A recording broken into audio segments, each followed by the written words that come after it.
First I'm going to take the pineapple and I'm going to make a cut which is larger in diameter than this thing here I'm going with. Normally not a problem.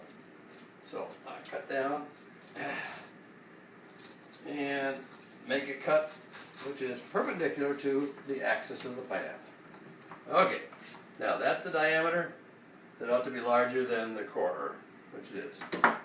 Alright, now, I next suggest that you set the core beside and notice that when it hits the bottom, the top is about an inch below this little black dot. We don't want to go any deeper than that or we'll cut through the bottom of the pineapple. Okay? Taking the pineapple and the core and centering the core over the core in the pineapple, we push down a little bit to get it started in the little cutting part here. Check the sides and away we go. And we just twist down, pushing gently and coring straight down the center of the pineapple, and the core goes into the center of the cutter.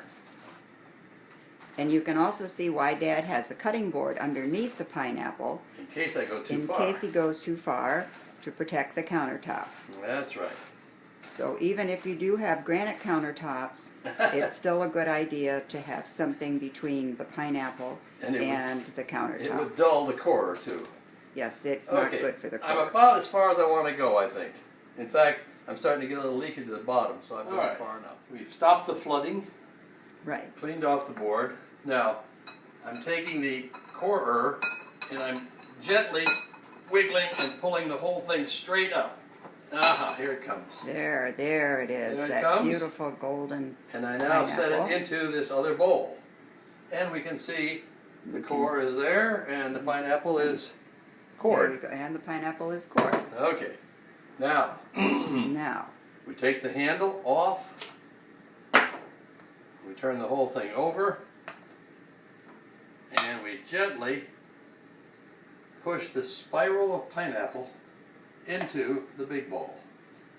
Be careful you don't cut your hand on the cutter. Okay, there's the last piece. That's the hardest one to get. Now, we next take a large knife, long knife, and cut one time through from the center to the outer edge. This separates the spiral into individual slices, just like down. If you happen to get a little bit of eyes in any of the slices. Yeah, if there's some little eyes on the outside, you can just take those and put them on a little plate, which you have standing by, and just slice them off. It's a little hard to see because the light is bright, but that's what they look like, what those little brown eyes, you know what they look like. And there's little brown eyes that there's aren't some, on there really. Well, there's a couple over there. Little mark there. Yeah. So, but you can either do that now, or you can do that later when you serve it if you don't want to do it now. But they're just little things. Mostly the eyes come out.